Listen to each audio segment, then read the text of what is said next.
আসসালামু আলাইকুম বন্ধুরা। তো ইরান ও ইসরায়েলের যুদ্ধের বিভিন্ন আপডেট নিয়ে আমি আবারও তোমাদের সামনে চলে এসেছি। কদিন থেকে জোর কদমে সংবাদ মাধ্যমে একটা আলোচনা চলছিল যে আমেরিকা ইসরায়েলের হয়ে কিন্তু ইরানে আক্রমণ করতে পারে।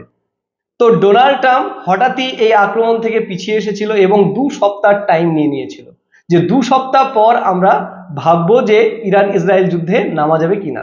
কিন্তু এটা অ্যাকচুয়ালি তাদের একটা স্ট্র্যাটেজি ছিল যে কি 2 সপ্তাহ টাইম নিয়ে হুট করে ইরানের মধ্যে আক্রমণ করা। তাই আগামীকাল আমরা দেখতে পেলাম যে হঠাৎ করে আচমকাই আমেরিকা কিন্তু ইরানের যে পারমাণবিক ঘাঁটিগুলো রয়েছে সেই 3টে ঘাঁটিতে কিন্তু জোরালো আক্রমণ করে। হঠাৎই রাতের অন্ধকারে ইরানের যে পারমাণবিক কেন্দ্রগুলো রয়েছে তো সেইখানে চোরের মতো এসে আক্রমণ করে দেয় আমেরিকা, এবং এই আমেরিকার এই অপারেশনের নাম দেয় অপারেশন মিডনাইট হ্যামার। হঠাৎ করে আমেরিকার এই ইরানের পারমাণবিক কেন্দ্রে আক্রমণ করার ফলে সারা বিশ্ব কিন্তু তাকিয়ে রয়েছে ইরান ও রাশিয়া জোটের দিকে। এখন রাশিয়া কি করে, কি হতে চলেছে এবার এবার কি তৃতীয় বিশ্বযুদ্ধ সত্যি আসন্ন? তো আমেরিকা যে মিডনাইট হ্যামার অপারেশনটা লঞ্চ করেছে, এই অপারেশনটা লঞ্চ করার মূল উদ্দেশ্যই হচ্ছে কি ইরানের মধ্যে যে আন্ডারগ্রাউন্ড নিউক্লিয়ার ফেসিলিটিস গুলো আছে তো সেইগুলোকে নষ্ট করা। অ্যাকচুয়ালি ইসরায়েল যে আক্রমণ করেছিল ইরানের নিউক্লিয়ার ফেসিলিটিতে, তো সেগুলো মাটির উপরে থাকা যে ইনফ্রাস্ট্রাকচার ছিল সেইগুলোকে কিন্তু নষ্ট করেছিল। অ্যাকচুয়ালি ইরানের যে নিউক্লিয়ার ফেসিলিটি সেটা রয়েছে কিন্তু মাটির অনেক নিচে, এবং ইসরায়েলের কাছে সেই ধরনের বোমা নেই যে বোমা দিয়ে কি করতে পারবে মাটির ভিতরে থাকা আন্ডারগ্রাউন্ড যে নিউক্লিয়ার ফেসিলিটি আছে সেইগুলোকে নষ্ট করতে পারবে। কিন্তু আমেরিকার কাছেই সেই বোম রয়েছে যেটাকে বলা হয় বাংকার ব্লাস্টার বোম।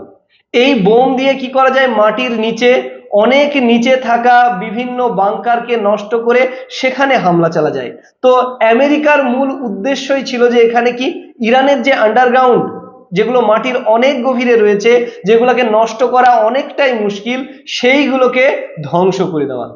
মিশনে আমেরিকা যেটা ব্যবহার করেছে সে আমেরিকার সবচাইতে ভয়ঙ্কর একটা বোমারু বিমান যেটার নাম হচ্ছে B-2 বোম্বার। এই B-2 বোম্বার অনেক বড় সাইজের হয় এবং এবং অনেকক্ষণ ধরে এই প্লেনটা আকাশে উঠতে পারে, এবং অনেক পরিমাণ বোমা কিন্তু এই B-2 বোম্বারে কিন্তু নিয়ে যাওয়া যায়। বিশেষ করে বড় সড়ো বোমা হামলা করার জন্য এই B-2 বোম্বারগুলোকে কিন্তু আমেরিকা তৈরি করেছে। এবং এটা বলা হয় যে আমেরিকার যে B-2 বোম্বার রয়েছে সেই B-2 বোম্বার গুলোকে কিন্তু স্টেলথ কোয়ালিটি রয়েছে, অর্থাৎ কি রাডারে ধরা যাবে না। এটা একটা দেশের মধ্যে এসে অনেকক্ষণ যদি ওড়ে তারপরও কিন্তু এটাকে কিন্তু রাডারে ডিটেক্ট করা যাবে না। আর যে কারণেই কি করতে পারেনি, ইরানের রাডারও কিন্তু এটাকে ধরতে পারেনি, যে কারণে ইরানের নিউক্লিয়ার ফ্যাসিলিটির উপর এসে অনেকক্ষণ ধরে কিন্তু বোমা বিস্ফোরণ করে। এটা বোমা বিস্ফোরণ করার পর আবার ফেরত চলে যায়, ইরানের রাডার কিন্তু এটাকে ধরতেও পারেনি। এই হামলার পর সারা বিশ্ব কিন্তু তাকিয়েছিল রাশিয়ার প্রতিক্রিয়ার দিকে।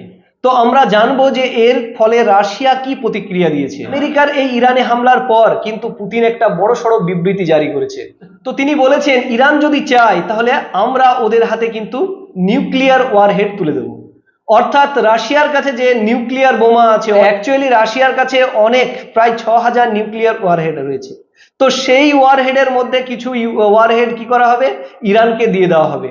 তো রাশিয়ার এই ঘোষণার পর আন্তর্জাতিক মিডিয়াতে কিন্তু একটা তোলপাড় শুরু হয়ে গেছে, এবং বিভিন্ন সংবাদ মাধ্যমে এটাও উঠে আসছে যে রাশিয়ার পাশাপাশি নর্থ কোরিয়া, বেলারুশ ও চীন ইরানকে গোপনে পারমাণবিক সহায়তা দিতে পারে।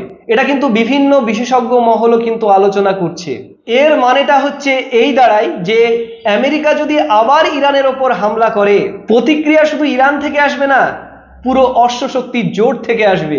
তো ইতিমধ্যে বিভিন্ন সংবাদ মাধ্যম থেকে এই খবরটা আসছে যে ইরান দীর্ঘ 6 মাস ধরে যুদ্ধ চালানোর মতো প্রিপারেশন অলরেডি নিয়ে নিয়েছে। রাশিয়ার সঙ্গে মিলিতভাবে ইরান একটা রেসপন্স কোঅর্ডিনেটস প্ল্যান তৈরি করে ফেলেছে, এবং যেখানে বলা হচ্ছে ইসরায়েলকে সব দিক থেকে মুখ্য জবাব দেওয়া হবে। তো বিশেষজ্ঞরা মনে করছে রাশিয়া এবং ইউক্রেন যুদ্ধ যেমন প্রায় 3 বছর পেরিয়ে গেল, 3 বছর ধরে যুদ্ধটা চলতেই থাকছে, এখনো কিন্তু যুদ্ধ থামেনি। তাই এদিকেও মনে করা হচ্ছে যে ইরান এবং ইসরায়েলের এই যুদ্ধটা কিন্তু অনেক দিন ধরে চলতে থাকবে। কিন্তু এখানে $1 মিলিয়ন একটা কোশ্চেন হচ্ছে কি, ইরান কি এখন স্টেট অফ হরমুজ প্রণালী কি বন্ধ করে দেবে? এই হরমুজ প্রণালী দিয়েই প্রায় বিশ্বের 20% তেল, 20% তেল কিন্তু এই প্রণালী দিয়েই সরবরাহ হয়। বিশেষ করে ভারত, চীন এবং জাপানের তেল সরবরাহ কিন্তু এই স্টেট অফ হরমুজের উপরই কিন্তু নির্ভর করছে। এই হরমুজ প্রণালী যদি বন্ধ করে দেওয়া হয় তাহলে বিশ্বে কিন্তু একটা বিশাল প্রভাব পড়বে এবং তেলের দাম কিন্তু আকাশ ছোঁয়া হয়ে যেতে চলেছে। তো এর মধ্যে সবচেয়ে বড় প্রশ্ন হচ্ছে, যেহেতু ইরানের ফ্যাসিলিটি হচ্ছে আন্ডারগ্রাউন্ড ফ্যাসিলিটি, তাহলে আমেরিকার যে বোমা বিস্ফোরণ করেছে তাতে কি ইরানের আন্ডারগ্রাউন্ড নিউক্লিয়ার ফ্যাসিলিটি সম্পূর্ণরূপে ধ্বংস হয়ে গেছে? এরকমটা কিন্তু মোটেও না। তাই ইরানের যে নিউক্লিয়ার ফ্যাসিলিটি পুরোপুরি ধ্বংস করা বা নষ্ট করা এতটাও সহজ নয়, কারণ ইরানের যে নিউক্লিয়ার ফ্যাসিলিটি, যে মেন নিউক্লিয়ার ফ্যাসিলিটিটা রয়েছে সেটা নিউক্লিয়ার ফ্যাসিলিটি ফোর্ড, সেটা রয়েছে কিন্তু একদম পাহাড়ের অনেক নিচে বাংকার তৈরি করে তার মধ্যে কিন্তু ইরানের নিউক্লিয়ার ফ্যাসিলিটি রয়েছে, যার উপরে কিন্তু পাহাড় রয়েছে এবং পাহাড়ের নিচে অনেক নিচে কি করা হয়েছে, সেই নিউক্লিয়ার ফ্যাসিলিটিটা বানানো হয়েছে, যেটাকে ধ্বংস করে দেওয়া, গুড়িয়ে দেওয়া অতটা কিন্তু সহজ নয়। কারণ আমেরিকা এটা ঘোষণা করেছে যে ইরানের যে নিউক্লিয়ার ফ্যাসিলিটি রয়েছে, আন্ডারগ্রাউন্ড নিউক্লিয়ার ফ্যাসিলিটি রয়েছে, সেটা কিন্তু পুরোপুরি ধ্বংস করা সম্ভব হয়নি। এটা কিন্তু স্বয়ং আমেরিকা জানিয়েছে। তো আমেরিকার যে সংবাদ মাধ্যম CNN, এই সংবাদ মাধ্যম এখনো জানিয়ে দিয়েছে যে ইরান কিন্তু তার আন্ডারগ্রাউন্ড যে নিউক্লিয়ার ফ্যাসিলিটি, সেই আন্ডারগ্রাউন্ড নিউক্লিয়ার প্রোগ্রাম কিন্তু তারা এখনো চালিয়ে যেতে পারে। এবং এই সংবাদ মাধ্যম আরো জানিয়েছে যে পরবর্তীকালে আমেরিকা যদি তাদের nuclear warhead, tactical nuclear warhead যদি সেখানে ব্যবহার করে, তাহলে কিন্তু ইরানের যে পারমাণুগুলো ঘাঁটি রয়েছে যে পাহাড়ের তলে, সেটা কিন্তু পুরোপুরি উড়িয়ে দেওয়া বা নষ্ট করে দেওয়া সম্ভব হবে। এবং যদিও এই ব্যাপারটা কি আছে, ইউএস এর টেবিলে কিন্তু এখনো আলোচনা সাপেক্ষে রয়েছে। যে পরিস্থিতি মধ্যপ্রাচ্যে রয়েছে বর্তমানে, সেখান থেকে যে বিশ্বযুদ্ধ লেগে যেতে পারে এরকম কিন্তু একটা বড়সড় আশঙ্কাও কিন্তু করা হচ্ছে। পরবর্তীতে কি আপডেট আসছে সেটা পরবর্তীতে ভিডিওর মাধ্যমে তোমাদেরকে দিয়ে দেওয়া হবে। এই ভিডিওটা ভালো লাগলে ভিডিওতে লাইক করবে এবং চ্যানেলটাকে অবশ্যই সাবস্ক্রাইব করে রাখবে।